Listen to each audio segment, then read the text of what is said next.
Fertility అమ్మా అనే పిలుపుకు శ్రీకారం చుట్టండి. పొందండి ఉచిత మొదటి కన్సల్టేషన్, మొదటి స్కాన్. సంప్రదించండి 8880747474.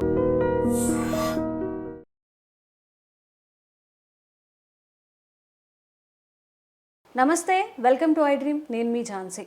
హార్ట్ పాల్పిటేషన్, గుండె దడగా కొట్టుకోవడం, వేగంగా కొట్టుకోవడం, భయంగా అనిపించడం, చిన్న వయసులోనే చిన్న పిల్లల్లో కూడా అలజడిగా ఉండడం, దడదడగా అనిపిస్తుందని కంప్లైంట్ చేయడం ఈ మధ్య కాలంలో చాలా పెరిగిపోయింది. మరి దీనికి గల కారణాలు ఏంటి, వచ్చినప్పుడు తీసుకోవాల్సిన జాగ్రత్తలు ఏంటి, ఈ విషయాలను డిస్కస్ చేద్దాం. ప్రస్తుతం మనం ట్రెడిషనల్ హీలర్ ఇంకా హెర్బలిస్ట్ ఆంజనేయ రాజు గారి దగ్గర ఉన్నాము.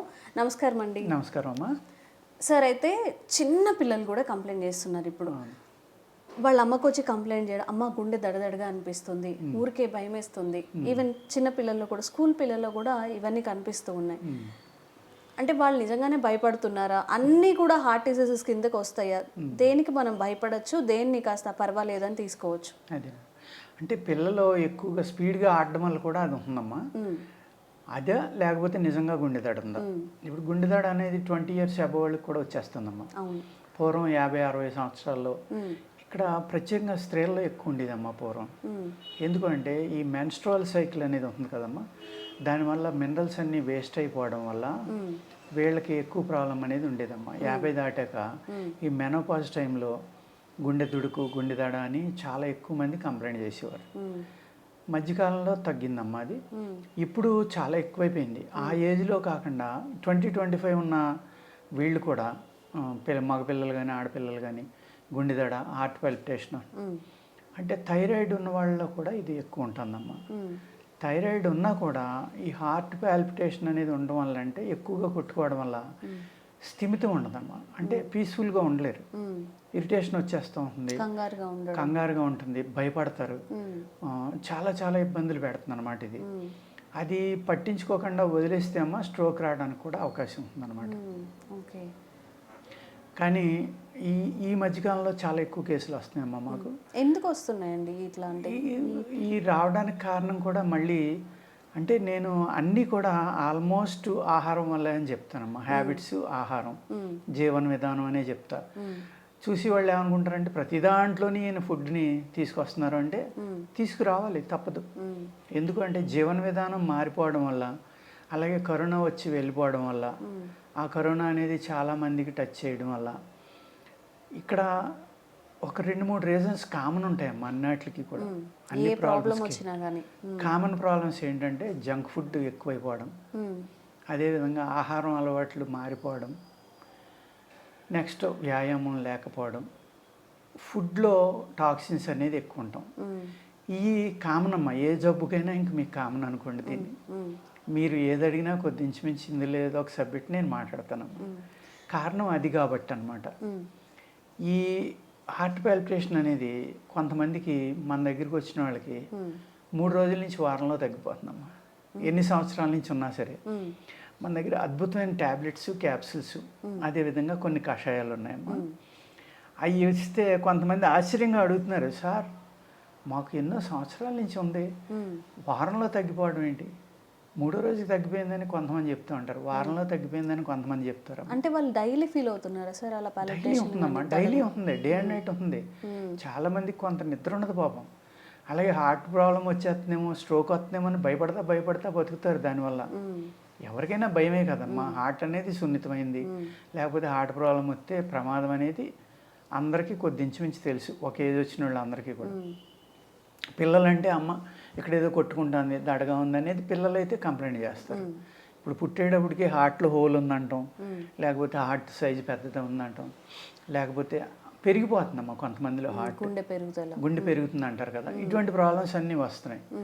ఎందుకు అంటే అది హెరిడిటరీ కొన్ని ఉంటాయమ్మా. హెరిడిటరీ కానీ ఏంటంటే మన లైఫ్ స్టైల్ వల్ల వచ్చేది ఎక్కువ ప్రాబ్లం ఉంటుందమ్మా. మన ఆహారం అలవాట్ల వల్ల, లైఫ్ స్టైల్ వల్ల. ఇటువంటివి తగ్గడానికి చాలా అద్భుతమైన మెడిసిన్స్ ఉన్నాయమ్మా ఈ గుండె ప్రాబ్లంకి. చాలా అంటే చాలా. ఇది కొంతమందికి అతి వేడి వల్ల కూడా ఈ గుండెదడ అనేది వస్తుందమ్మా. ఓవర్ హీట్ అనమాట. అంటే భయంకరమైన కారం తింటారు వాళ్ళు. అదేవిధంగా వాళ్ళు అసలు తీపి తినడం అనేది ఉండదు. అతి పులుపు కానీ, అతి కారం కానీ, లేకపోతే అతి వేడిగా ఉన్న ఆహారం కానీ విపరీతంగా తినేవాళ్ళు కొంతమంది. వేడిగా అంటే వేడివేడిగా అన్నం వేడి వేడి అన్నం అసలు మనం ముట్టుకోలేము, అది నోరు నాలుగు కాలిపోతుంది మనకి. వాళ్ళ ఊరికే అంత పొగలు వచ్చేస్తా ఉన్నాయి, టక్ టక్ టక్ టక్ తినేస్తారు 5 నిమిషాల్లో. దానివల్ల దీనివల్ల ఏమవుతుందంటే రక్తంలో చాలా చెడ్డ జరుగుతుందమ్మా. రక్తం చిక్కబడిపోవడం ఇలాంటివి జరుగుతాయి. లేకపోతే ఆక్సిజన్ సరిపోకపోవడం వల్ల కాదు, ఈ ఆక్సిజన్ సరిపోకపోవడం వల్ల ఇక్కడ కూడా మళ్ళీ ఏమవుతుందంటే రక్తం చిక్కబడడం వల్ల కూడా హార్ట్కి వర్క్ పెరిగిపోతుందమ్మా. అలాగే గ్యాస్ట్రిక్ ప్రాబ్లం వల్ల కూడా అతిగా గ్యాస్ పెరగడం వల్ల ఏమవుతుందంటే మన జీర్ణ అవయవాల యొక్క టర్నింగ్ ఇలా వచ్చి ఇక్కడి నుంచి ఇలా వెళ్ళి ఇలా తిరుగుతుంది కదమ్మా, ఈ టర్నింగ్లో ఆగిపోతుంది ఆ గ్యాస్ అనేది, జామ్ అవడం వల్ల ఏమవుతుంది అక్కడ అది స్వెల్లింగ్ వచ్చి ఒత్తిడి పెరిగిపోయి గుండెని నొక్కుతూ ఉంటుంది, అయ్యో హార్ట్ని ప్రెస్ చేస్తూ ఉంటుంది అనమాట. దానివల్ల కూడా గుండె దడ వస్తుంది, గ్యాస్ట్రిక్ ప్రాబ్లం వల్ల కూడా. అంచేత ఇన్ని కారణాల వల్ల గుండె దడ అనేది వస్తుందండి. ఈ గుండె దడకి చాలా సింపుల్ మెడిసిన్స్ ఉంటాయమ్మా ఆయుర్వేదంలో. అలాగే రక్తం చిక్కబడ్డే రక్తాన్ని పలచం చేయడానికి కూడా ఇప్పుడు కుర్కుమెన్ అంటే పసుపు నుంచి తీసిన ఏదైతే ఎక్స్ట్రాక్ట్ ఉందో అది బాగా వాడుతున్నారమ్మా. కుర్కుమెన్ దానివల్ల కూడా కొలెస్ట్రాల్ అనేది తగ్గుతుంది, రక్తం పలచబడుతుంది. మరొకటి వెల్లుల్లిపాయమ్మ, వెల్లుల్లి అది చాలామంది వెల్లుల్లి తింటున్నారు భోజనం చేసే ముందర, కానీ తినకూడదమ్మా, అది తినకూడదు.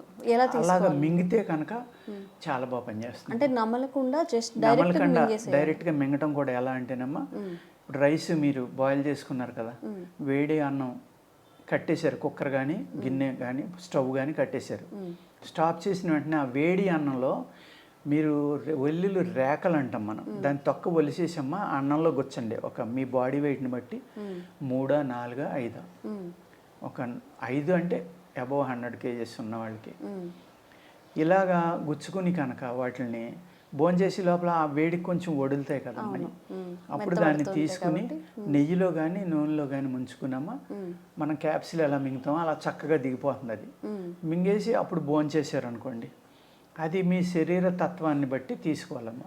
చాలా వేడి ఈ పసుపు, కుర్కుమెన్ ఇది కూడా. అందుకేంటంటే వేడి శరీరాలు డోస్ తగ్గించుకొని జాగ్రత్తగా తీసుకోవాలమ్మా, లేకపోతే తలపోటు రావడం, లేకపోతే కీళ్ళ నొప్పులు రావడం ఇలాంటివి కూడా జరుగుతాయి అతిగా వేడి చేయడం వల్ల. ఇలా తీసుకోవడం వల్ల రక్తం పలచబడుతుందా అండి? 100% అద్భుతంగా కొలెస్ట్రాల్ అనేది చాలా బాగా కంట్రోల్ అవుతుందమ్మా. ఈ కొలెస్ట్రాల్ వల్లే కదా బ్లాకేజీ, క్లాట్స్ ఈ రావడం వల్ల గుండె బైపాస్ కానీ లేకపోతే స్టంట్ వేయటం కానీ కావాలి, లేకపోతే గుండె జబ్బు వచ్చి హార్ట్ అటాక్ వచ్చి మనిషి చనిపోవడానికి అవకాశం ఉంది అనేది చెప్తున్నారు కదమ్మా. ఈ గుండె దడ అనేది అన్నీ అంత సింపుల్గా తీసి పడేయకూడదమ్మా. గుండె దడ ఏదో ఉందలే ఆడుతున్నాం, లేకపోతే ఏదో చేస్తున్నాం, టెన్షన్ పెరిగింది దానివల్ల వస్తుందని అనుకోవద్దు. అలాగే విటమిన్ లోపం వల్ల కూడా ఇది వస్తుందమ్మా. B12, D3 ఈ మరీ తక్కువ అయిపోవడం వల్ల, అలాగే పొటాషియము ఈ తగ్గిపోవడం వల్ల కూడా మెగ్నీషియము ఇటువంటి విటమిన్స్ ఉండట్లేదమ్మా. మినరల్స్, విటమిన్స్ కాదు ఇవి. ఈ మినరల్ డెఫిషియన్సీ వల్ల కూడా ఈ గుండె దడ అనేది వస్తుందమ్మా. ఎప్పుడైతే మినరల్ డెఫిషియన్సీ ఉందో మీ బాడీ మీరు తీసుకున్న ఆహారంలో ఉన్న ప్రాపర్టీస్ని ఫిల్టర్ చేసి మీ బాడీకి ఇవ్వదమ్మా. అప్పుడు ఏమవుతుందంటే ఆటోమేటిక్గా డెఫిషియన్సీ రావడం వల్ల కూడా ఈ గుండె దడ అనేది విపరీతంగా ఎక్కువ మందిలో కనపడుతుంది. ఇప్పుడు మరి దానికి సప్లిమెంట్స్ తీసుకుంటే మంచిదంటారా? సప్లిమెంట్స్ తీసుకుంటే చాలా మంచిదమ్మా, తగ్గిపోవడానికి ఆస్కారం. అదేవిధంగా మనం ఈ రక్తశుద్ధి చేసుకోవాలంటే, రక్తం పలచన చేసుకోవాలంటే, షుగర్ లేని వాళ్ళు అయితే కనుక తెల్లవారుజామున ఉదయం లేవడంతో పటిక బెల్లం పానకం అమ్మ, అది ఒక 100 mlలో ఒక 20 grams కలుపుకుని కనుక రోజు తాగితే కొద్ది రోజులు ఆ రక్తం పలచబడడం వల్ల గుండె దడ తాకడానికి ఆస్కారం ఉంది. అదేవిధంగా ఆయుర్వేదంలో జటామాంసి అని ఉంటుందమ్మా. జటామాంసి దాని యొక్క కషాయం కూడా గుండె దడ తగ్గించడానికి చాలా అంటే చాలా బాగా పనిచేస్తుందమ్మా.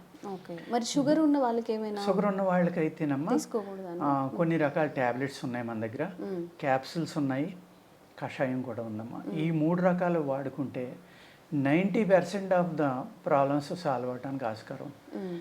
ఈ గుండె దడ అనేది తగ్గిపోవడానికి అనేక రకాల మూలికలు ఉన్నాయమ్మా. అలాగే పూర్వం శృంగి భస్మం అని ఉండేదమ్మా. శృంగి బస్. శృంగి భస్మం కొమ్ములు ఏవైతే ఉన్నాయో, లేళ్ళు దుప్పులు, ఈ కొమ్ములు సంవత్సరానికో 6 నెలలకో రాలిపోయి మళ్ళీ కొత్తవి పడుతూ ఉంటాయి వాటికి. ఆ రాలిపోయిన కొమ్ముల్ని కలెక్ట్ చేసి వాటిని భస్మం చేసి ఇచ్చేవారమ్మ. చాలా అద్భుతంగా పనిచేసేది. ఇప్పుడు అది బ్యాన్ చేశారు ఆయుర్వేదంలో. ఏదైతే జంతువుల యొక్క భాగాల్ని ఆయుర్వేదంలో వాడకూడదు, మెడికల్లో వాడకూడదని బ్యాన్ చేశారు. ఓకే. కానీ అల్లోపతిలో అనేక రకాల మందుల్లో వాడుతున్నారు. హార్స్ బ్లడ్ని కానీ, హార్స్ యొక్క అవయవాలు, అలాగే అనేక రకాల జంతువుల మీద రీసెర్చ్ చేసి జంతువుల నుంచి అనేక రకాల సిరమ్స్ కలెక్ట్ చేసి వాటిని అల్లోపతిలో మళ్ళీ వాడుతున్నారు. మోడర్న్ మెడిసిన్లో ఆయుర్వేదంలో వాడే వాటిని బ్యాన్ చేశారు. అలా కాకుండా ఏదైతే ఉపయోగం ఉందో దాన్ని కొన్ని సడలింతే అమ్మ ఈ రూల్స్ అనేది చాలా అద్భుతమైన మెడిసిన్స్ ఆయుర్వేదంలో తయారు చేయొచ్చు. నేను చెప్పినవి కూడా బాగా పనిచేస్తాయమ్మా. పసుపు, వెల్లుల్లిపాయ, అదేవిధంగా తెల్లమద్ది, లేకపోతే ద్రాక్ష, వైన్ తాగితే కూడా రక్తం పలచబట్టడానికి ఆస్కారం ఉందమ్మా. కానీ గ్యాస్ట్రిక్ ప్రాబ్లం ఉన్న వాళ్ళకి కానీ, అల్సర్స్ ఉన్న వాళ్ళకి కానీ వైన్ తాగడం వల్ల చాలా ప్రమాదం. అది ఆ ఫంగస్ అనేది, వైన్లో ఉన్న ఫంగస్ అక్కడ అల్సర్ దగ్గరికి వెళ్తే అమ్మ చాలా ప్రమాదం జరుగుతుంది. అదేవిధంగా టైఫాయిడ్ ఉన్న వాళ్ళు కూడా వైన్ తాగకూడదు. ఈ ద్రాక్ష సారాయి అనేది కానీ, లేకపోతే కొన్ని రకాలైన సారాయిలు, అంటే వైన్ కానీ, లేకపోతే మనం సారాయి అంటే లిక్కర్ అంటున్నాం కదమ్మా, అటువంటి వాటి వల్ల కూడా కొంత శుద్ధి జరుగుతుందమ్మా. ఓకే. ఆయుర్వేదంలో ఆల్మోస్ట్ ఒక 200 మూలికల్ని 100 మూలికల దాకా ఈ హార్ట్ మీద వాడడానికి పనిచేస్తాయి. అంచేత ఇది అదని చెప్పలేమమ్మా. అందరికీ అందుబాటులో ఉన్నది ఏంటంటే నేను చెప్పింది పసుపు, వెల్లుల్లి కూడా వాడుకోవచ్చమ్మా. అదేవిధంగా సోపు కూడా కొంత పనిచేస్తాము. సోంపు అంటాం కదా మనం, హోటల్స్లో మనం భోంచేసాక ఇస్తారు. డైజెషన్కి, టాక్సిన్స్ తగ్గించడానికి కూడా సోంపు అనేది పనిచేస్తుంది. దానివల్ల కూడా రక్తం పలచబడుతుంది. అలాగే ప్రాణాయామం చేయటం వల్ల కూడా ఈ హార్ట్ పాల్పిటేషన్ అనేది చాలా తగ్గడానికి ఆస్కారం ఉందండి. ఈ విధంగా ఎవరైతే హార్ట్ పాల్పిటేషన్ ఉందో వాళ్ళు తప్పనిసరిగా రెమెడీ మన దగ్గరికి వచ్చినా కూడా మనం చేస్తాము. చాలా తొందరగా, అంటే అసలు మీరు ఊహించినంత అద్భుతమైన రిజల్ట్స్ మన దగ్గర వస్తున్నాయమ్మా ఇప్పుడు. ఓకే. జబ్బు వచ్చిన తర్వాత బాధపడే కన్నా ముందుగానే కొంచెం మనకి ఏదైనా అనిపిస్తే, ఆ సిమ్టమ్స్ తెలిస్తే అలోపతి కన్నా ఆయుర్వేదాన్ని ట్రై చేస్తే మంచిదండి. దానివల్ల సైడ్ ఎఫెక్ట్స్ కూడా రాకుండా ఉంటాయి. థ్యాంక్ యూ అండి. నమస్కారం.